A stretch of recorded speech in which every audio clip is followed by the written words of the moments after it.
Hello everyone, అందరికీ నమస్కారం. Welcome to our YouTube channel సర్కారీ శిక్షణ. ఎస్ఎస్సి ఎగ్జామ్స్కి విండో చేంజ్ అయింది కదా. సో లాస్ట్ ఇయర్ వరకు అయితే మనకి టీసీఎస్ కండక్ట్ చేసింది అండ్ ఇప్పటి నుండి మనకి ఎగ్జామ్స్ అనేది ఈక్విడిటీ వాళ్ళు కండక్ట్ చేస్తున్నారు. సో ఈరోజు కొత్త విండో చేంజ్ అయ్యాక ఫస్ట్ ఎగ్జామ్ ఎలా జరిగింది అండ్ చాలా సెంటర్స్లో కూడా మనకి ఎగ్జామ్ అనేది క్యాన్సిల్ చేశారు అండ్ అసలు ప్రాపర్ మేనేజ్మెంట్ అయితే తెలీదు. సో దీనివల్ల మనకి నెక్స్ట్ జరిగే సీజీఎల్ కానీ సిహెచ్ఎస్ఎల్ కానీ పోస్ట్పోన్ అవుతుంది అని స్పెక్యులేషన్స్ అయితే జరుగుతున్నాయి. సో అది ఎంతవరకు నిజం, అలాగే నెక్స్ట్ ఈరోజు జరిగిన పేపర్లో మనకి లెవెల్ ఆఫ్ క్వశ్చన్స్ అనేవి ఎలా అడిగారు, సో ఇవన్నీ కూడా మనం ఇన్ డీటెయిల్డ్గా ఈ వీడియోలో డిస్కస్ చేద్దాం. ఫస్ట్ మనం క్వశ్చన్ పేపర్లో ఎలా అడిగారు అనే దానికన్నా ముందు ఈరోజు జరిగిన ఎగ్జామ్లో స్టూడెంట్స్ ఎవరైతే ఎగ్జామ్ రాశారో వాళ్ళు మేజర్గా ఫేస్ చేసిన ప్రాబ్లమ్స్ ఏంటో చూద్దాం. ఫస్ట్ ఇష్యూ వచ్చేసి మనకి క్యాన్సిలేషన్ నోటీస్. సో ఏంటి అంటే చాలామంది ఎగ్జామ్ సెంటర్కి వెళ్ళి ఎగ్జామ్ హాల్లో కూర్చున్న తర్వాత నెక్స్ట్ 5 to 10 minutesలో ఎగ్జామ్ జరుగుతుంది అన్నప్పుడు ఎగ్జామ్ అనేది క్యాన్సిల్ అయిందని చెప్పారు. సో అది చాలా రాంగ్ థింగ్ కదా. అండ్ ఎగ్జామ్ అనేది ఎందుకు క్యాన్సిల్ అయింది అంటే దానికి రీజన్గా టెక్నికల్ ఇష్యూస్ జరిగాయి, అలాగే అడ్మినిస్ట్రేటివ్ రీజన్స్ అని చెప్పారు. సో ఎవరికైతే ఎగ్జామ్ క్యాన్సిల్ అయిందో వాళ్ళకి మళ్ళీ డేట్స్ అనేవి రీషెడ్యూల్ చేస్తాము July 28 నుండి అని చెప్పారు. అండ్ ఇంకోటి ఏంటి అంటే ఎగ్జామ్ సెంటర్స్ అనేవి ఈసారి చాలా దూరంలో ఉన్నాయి. సో కొందరికైతే 400 to 500 kilometers కూడా పడ్డాయంట. అండ్ ఎవరో అస్సాం వాళ్ళకి ఆంధ్రప్రదేశ్లో ఎగ్జామ్ సెంటర్ ఇచ్చారు. అండ్ ఇంకోటి మీకు ఈజీగా అర్థం అవ్వాలి అంటే తెలంగాణలో మనకి 3 సెంటర్స్ అయితే ఉన్నాయి కదా, Hyderabad, Warangal and Karimnagar. So TCS ఉన్నప్పుడు మనకి ఎగ్జామ్ సెంటర్స్ అనేవి ప్రిఫరెన్స్ ఇస్తాం కదా. సో ఫస్ట్ హైదరాబాద్ అలాగే వరంగల్ని ఇచ్చామనుకోండి. సో మ్యాక్సిమం కూడా అందరికీ ఫస్ట్ ప్రిఫరెన్స్ ఏదైతే ఇచ్చామో దాంట్లోనే ఎగ్జామ్స్ అనేవి జరిగాయి. కానీ ఇప్పుడు సెలెక్షన్ పోస్ట్లో ఫస్ట్ అప్లికేషన్ ఫిల్ చేసిన వాళ్ళైనా సరే, లాస్ట్లో అప్లికేషన్ ఫిల్ చేసిన వాళ్ళైనా సరే కొందరికి హైదరాబాద్లో కాకుండా సెకండ్ ప్రిఫరెన్స్ ఏదైతే పెట్టారో ఆర్ ఎల్స్ థర్డ్ ప్రిఫరెన్స్లో పెట్టిన వాళ్ళకి ఎగ్జామ్ సెంటర్స్ అనేది ఇచ్చారు. నెక్స్ట్ మేజర్ ఇష్యూ వచ్చేసి మనకి ఇన్ఫ్రాస్ట్రక్చర్ ఫెయిల్యూర్ అనమాట. సో ఏంటి అంటే ఎంట్రీ ఎవరైతే డిలే చేశారో వాళ్ళని కూడా అలౌ చేశారు. మనకి గేట్ అనేది 9 o'clockకి క్లోజ్ అని చెప్పారనుకోండి. సో ఎస్ఎస్సి ఎగ్జామ్ అనే కాదు, ఎస్ఎస్సి కానీ రైల్వే కానీ వేరియస్ కాంపిటేటివ్ ఏ ఎగ్జామ్ అయినా సరే 9కి 1 second లేట్ అయినా సరే మిమ్మల్ని ఎగ్జామ్కి అలౌ చేయరు. కానీ ఈరోజు కొన్ని సినారియోస్లో ఎలా జరిగింది అంటే 5 minutes కానీ 10 minutes కానీ ఎవరైతే వచ్చారో వాళ్ళని కూడా ఎగ్జామ్ రాయడానికి అలౌ చేశారు. అండ్ ఇంకోటి ఏంటి అంటే ప్రాపర్ చెకింగ్ అయితే జరగలేదంట. అండ్ ఇంకో మేజర్ ఇష్యూ వచ్చేసి మనకి ఎవరైతే ఇన్విజిలేటర్స్ ఉన్నారో ఎగ్జామ్ జరిగేటప్పుడు ఫోన్స్ యూజ్ చేశారని చెప్పేసి చెప్తున్నారు. సో ఒకవేళ ఇది కనుక జరిగిందనుకోండి చాలా రాంగ్ థింగ్ అండ్ ఇది మనం ఎస్ఎస్సి నోటీస్ వరకు తీసుకొని వెళ్ళాలి. నెక్స్ట్ జరిగే ఫర్దర్ ఎగ్జామ్స్ ఏవైతే ఉన్నాయో వాటిలో ఈ మిస్టేక్స్ జరగకుండా ఎస్ఎస్సి చూసుకోవాలి. అండ్ నెక్స్ట్ ఇష్యూ వచ్చేసి మనకి technical issues. So proper sitting అనేది లేదు, సీట్స్ అనేవి కరెక్ట్గా లేవని చెప్తున్నారు. అండ్ ఎగ్జామ్ రాసేటప్పుడు సిస్టమ్స్లో సర్వర్ డౌన్ అని వస్తుందంట. సో ఇవన్నీ కూడా ఒకసారి ఎస్ఎస్సి చెక్ చేసుకోవాలి. అండ్ నెక్స్ట్ ఇంపార్టెంట్ ఇష్యూ వచ్చేసి మనకి ఇంటర్ఫేస్ ఇష్యూ. సో ఇంటర్ఫేస్ ఇష్యూలో ఏం జరుగుతుంది అంటే టైం టేకింగ్ అండ్ ల్యాగ్గా ఉందంట. సో మీరు రీజనింగ్ స్టార్ట్ చేశారనుకోండి. సో రీజనింగ్లో మనం 5 questions రాసేటప్పుడు 3 questions అనేవి రాసి 4th question మనము మళ్ళీ బ్యాక్ వచ్చి చూడాలి అనుకున్నప్పుడు మార్క్ ఫర్ రివ్యూ పెట్టుకుంటాం కదా. సో మార్క్ ఫర్ రివ్యూ పెట్టుకున్నాం అనుకోండి, టీసీఎస్ ఇంటర్ఫేస్లో ఎలా ఉంటుండే, సో మార్క్ ఫర్ రివ్యూ పెట్టుకోగానే డైరెక్ట్గా మనకి అది సేవ్ అయి నెక్స్ట్ క్వశ్చన్కి వెళ్ళిపోతుండే కదా. కానీ ఇప్పుడు ఎలా ఉంది అంటే మార్క్ ఫర్ రివ్యూ పెట్టుకున్న తర్వాత దాన్ని సేవ్ చేసి నెక్స్ట్ని క్లిక్ చేస్తేనే నెక్స్ట్ క్వశ్చన్కి వెళ్తుంది. సో అది చాలా టైం టేకింగ్ అండ్ ల్యాగ్ అవుతుంది. ఎందుకంటే ఎగ్జామ్ మొత్తంలో మనం అట్లీస్ట్ 2 to 3 questions అయితే మార్క్ ఫర్ రివ్యూ పెట్టుకుంటాం కదా. సో మార్క్ ఫర్ రివ్యూ పెట్టాలి, మళ్ళీ సేవ్ అండ్ నెక్స్ట్ పెట్టాలి అంటే టైం ల్యాగ్ అయితే అవుతుంది.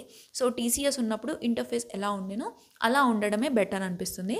సో ఇవన్నీ కూడా ఈరోజు జరిగిన ఎగ్జామ్లో మేజర్ ఇష్యూస్. సో ఫస్ట్ డేనే ఈక్విడిటీ ఎగ్జామ్ కండక్టింగ్లో ఫెయిల్ అయింది. సో ఇవన్నీ కూడా ఎస్ఎస్సి నోటీస్ వరకు వెళ్ళాలి అండ్ నెక్స్ట్ జరిగే ఎగ్జామ్స్లో ఇవి రిపీట్ అవ్వకుండా ఉండాలి. నెక్స్ట్ వచ్చేసి ఈరోజు జరిగిన ఎగ్జామ్ పేపర్ యొక్క రివ్యూ చూద్దాం. ఎగ్జామ్ లెవెల్ అనేది ఓవరాల్గా ఫస్ట్ షిఫ్ట్లో ఈజీగానే ఉంది అండ్ రీజనింగ్ అనేది చాలా ఈజీగా ఉంది. సో ఆల్మోస్ట్ మ్యాక్సిమం పీపుల్ కూడా 90+ questions అయితే అటెంప్ట్ చేశారంట. అండ్ ఇంకొందరు అయితే టోటల్ పేపర్ అంతా కూడా 30 to 35 మినిట్స్లోనే ఫినిష్ చేశారని చెప్తున్నారు. సో రీజనింగ్ అనేది చాలా ఈజీగా ఉంది. అండ్ 3 క్వశ్చన్స్ మాత్రమే మనకి డెసిషన్ మేకింగ్ నుండి అడిగారు. అండ్ అవి కూడా మనకి లాజికల్గా అండ్ కామన్ సెన్స్ని యూజ్ చేసుకొని అడిగిన క్వశ్చన్సే. అండ్ నెక్స్ట్ వచ్చేసి మనకి మ్యాథ్స్. సో మ్యాథ్స్ అనేది కూడా ఈజీగా ఉంది. అండ్ మనకి అడ్వాన్స్ మ్యాథ్స్ ఏదైతే ఉందో దాని నుండి మనకి 6 to 7 క్వశ్చన్స్ అయితే అడిగారు. సో ఒకటి వచ్చేసి మనకి ట్రిప్లెట్ని బేస్ చేసుకొని, అలాగే ట్రయాంగిల్ టైప్స్ని బేస్ చేసుకొని, అండ్ మెన్సురేషన్ నుండి అయితే కోన్ అండ్ సిలిండర్ మనకి రేడియస్ సేమ్ ఇచ్చినప్పుడు వాల్యూమ్ యొక్క రేషియోస్. సో ఇలాంటి టైప్ ఆఫ్ క్వశ్చన్స్ మనకి అడ్వాన్స్ మ్యాథ్స్ నుండి అడిగారు. అండ్ ఈసారి మనకి ఫస్ట్ షిఫ్ట్లో అయితే డిఐ నుండి ఎలాంటి క్వశ్చన్స్ కూడా అడగలేరు. మనకి అర్థమెటిక్లో వచ్చేసరికి ప్రాఫిట్ అండ్ లాస్ నుండి మనకి 2 to 3 క్వశ్చన్స్ అయితే అడిగారు. టైమ్ అండ్ వర్క్ నుండి 4 క్వశ్చన్స్, నంబర్ సిస్టమ్ నుండి ఒక క్వశ్చన్, అలాగే ఎస్ఐసిఐ నుండి మనకి ఒక క్వశ్చన్ అనమాట. సో ఓవరాల్గా చూసుకుంటే మనకి మీరు చదివే ప్రీవియస్ ఇయర్స్ క్వశ్చన్స్లో ఏవైతే మనకి మోస్ట్ రిపీటెడ్గా ఉన్నాయో అవి మాత్రం చూసుకోండి. సో మనకి మ్యాక్సిమం కూడా అవే అడుగుతున్నారు. నెక్స్ట్ సబ్జెక్ట్ వచ్చేసి మనకి ఇంగ్లీష్. సో ఇంగ్లీష్లో క్లోజ్ టెస్ట్ కానీ ఆర్సీ కానీ అంటే రీడింగ్ కాంప్రిహెన్షన్ నుండి ఎలాంటి టైప్ ఆఫ్ క్వశ్చన్స్ కూడా మనకి అడగలేరు. సో ఇదంతా కూడా మనం ఫస్ట్ షిఫ్ట్ గురించి డిస్కస్ చేస్తున్నాం. అలాగే పారాజంబుల్ నుండి మనకి 4 to 5 క్వశ్చన్స్ అయితే అడిగారు. అండ్ పారాజంబుల్ కూడా మనకి చాలా ఈజీగా అడిగారు. సో మనకి నార్మల్గా 4 సెంటెన్స్ ఇచ్చి దానికి పీక్యూఆర్ఎస్ అనేది క్వశ్చన్ ఉంటుంది కదా. సో ఇది one of the type of question. And ఇంకో టైప్ ఆఫ్ క్వశ్చన్ ఎలా ఉంటుంది, ఒకే సెంటెన్స్లో 4 పార్ట్స్గా డివైడ్ చేసి క్వశ్చన్ అనేది అడుగుతారు కదా. సో ఇలా సింపుల్గా మనకి క్వశ్చన్ అనేది పారాజంబుల్ నుండి అడిగారు. అండ్ వొకాబ్ గురించి మాట్లాడితే సినోనిమ్స్ కానీ వన్ వర్డ్ సబ్స్టిట్యూషన్స్ కానీ ఇవన్నీ కూడా మనకి ప్రీవియస్ ఇయర్స్ క్వశ్చన్స్ నుండి ఏవైతే మోస్ట్ రిపీటెడ్గా అడిగిన క్వశ్చన్స్ ఉన్నాయో అవే మనకి అడిగారు. కానీ ఈడియమ్స్ అండ్ ఫ్రేజెస్ మాత్రం న్యూ క్వశ్చన్స్ అడిగారు. అండ్ మనకి సింపుల్గా అడిగారనమాట. గ్రామర్ రూల్స్కి మనకి 120 గ్రామర్ రూల్స్ ఏవైతే ఉన్నాయో దానికి రిలేటెడ్గా సెంటెన్స్ ఇంప్రూవ్మెంట్ కానీ ఎర్రర్స్ ఉన్నాయి కదా. సో అవి మనకి గ్రామర్ రూల్స్ నుండి క్వశ్చన్స్ అనేవి అడిగారనమాట. నెక్స్ట్ ఇంపార్టెంట్ వచ్చేసి మనకి జీకే. సో జీకే కూడా చాలామంది ఆల్మోస్ట్ 20 క్వశ్చన్స్ కూడా అటెంప్ట్ చేశారని చెప్తున్నారు. సో స్టాటిక్ జీకే నుండి మనకి మోర్ నెంబర్ ఆఫ్ క్వశ్చన్స్ అయితే అడిగారు. సో స్టాటిక్ జీకేలో మనం టెంపుల్స్ కానీ డ్యాన్స్ కానీ పెయింటింగ్స్ కానీ ఫెస్టివల్స్ కానీ సో ఇవన్నీ కూడా మనం ప్రీవియస్ ఇయర్స్ క్వశ్చన్స్ అనాలిసిస్ని బేస్ చేసుకొని చెప్పాం కదా. సో టెంపుల్స్ అడిగినా కానీ డ్యాన్స్ అడిగినా కానీ ఏవైతే మనకి మోస్ట్ రిపీటెడ్ క్వశ్చన్స్ ఉన్నాయో అవి మాత్రమే క్వశ్చన్స్ అడిగారు. అండ్ నెక్స్ట్ వచ్చేసి కరెంట్ అఫైర్స్. సో ఫస్ట్ షిఫ్ట్లో మనకి మేజర్గా కరెంట్ అఫైర్స్ రోల్ అనేది ఉంది. సో 5 to 6 క్వశ్చన్స్ అయితే మనకి కరెంట్ అఫైర్స్ నుండి అడిగారు. అండ్ 2023 కరెంట్ అఫైర్స్ కూడా అడిగారు. సో స్పోర్ట్స్కి రిలేటెడ్గా మనకి క్వశ్చన్స్ అనేవి అడిగారు. నెక్స్ట్ మనం సబ్జెక్ట్ వైజ్ డిస్కస్ చేసామనుకోండి. సో పాలిటీలో మనకి 3 to 4 క్వశ్చన్స్ అయితే అడిగారు. అవి కూడా మనకి important articles and important amendments గురించి అడిగారు. హిస్టరీలో మనకి ఏన్షియన్ హిస్టరీ కానీ మోడర్న్ హిస్టరీ నుండి అడిగారు. సైన్స్లో మనకి 1 to 2 క్వశ్చన్స్ అయితే అడిగారు. అలాగే జాగ్రఫీ నుండి మనకి సోలార్ సిస్టమ్ నుండి కూడా క్వశ్చన్స్ అనేవి అడిగారు. సో ఓవరాల్గా మనకి ఫస్ట్ షిఫ్ట్లో ఇలా ఎగ్జామ్ అనేది జరిగింది. సో జీకేలో కానీ మ్యాథ్స్లో కానీ రీజనింగ్లో కానీ మోస్ట్ ఇంపార్టెంట్ చాప్టర్స్ అనేది నేను ఒక వీడియో అనేది చేశాను. సో ఒకసారి ఆ వీడియో అనేది నేను కింద డిస్క్రిప్షన్లో ఇస్తాను, చెక్ చేయండి.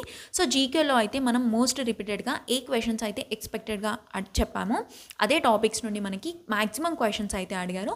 మ్యాథ్స్లో కూడా సేమ్. సో ఇప్పుడు మనం సెకండ్ షిఫ్ట్ గురించి డిస్కస్ చేద్దాం. సెకండ్ షిఫ్ట్ అయితే మనకి +2 వాళ్ళకి కదా. సో జిఎస్ వచ్చేసి మనకి 12 to 15 క్వశ్చన్స్ అయితే చాలా ఈజీగా అడిగారు. అండ్ సిఎన్ అంటే కరెంట్ అఫైర్స్ నుండి మనకి 2 to 3 క్వశ్చన్స్ అయితే అడిగారు. అండ్ ఈచ్ సబ్జెక్ట్ నుండి మనకి 3 to 4 క్వశ్చన్స్ అయితే అడిగారు. అండ్ రీజనింగ్ వచ్చేసి మనకి ఈజీగా ఉన్నాయి. సో 24 క్వశ్చన్స్ అయితే ఈజీగా చేసేటట్టు ఉన్నాయి. కానీ 1 to 2 క్వశ్చన్స్ అయితే మనకి మోడరేట్గా అడిగారు.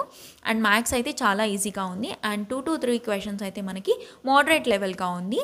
అండ్ ఇంగ్లీష్ వస్తే సేమ్ మనకి సెకండ్ షిఫ్ట్లో కూడా రీడింగ్ కాంప్రిహెన్షన్ నుండి ఎలాంటి క్వశ్చన్ అడగలేరు. అలాగే క్లోజ్ టెస్ట్ నుండి కూడా మనకి ఎలాంటి క్వశ్చన్ కూడా అడగలేదు. సో వొకాబ్ ఏదైతే ఉందో మనకి ప్రీవియస్ ఇయర్స్ క్వశ్చన్ అడిగారు.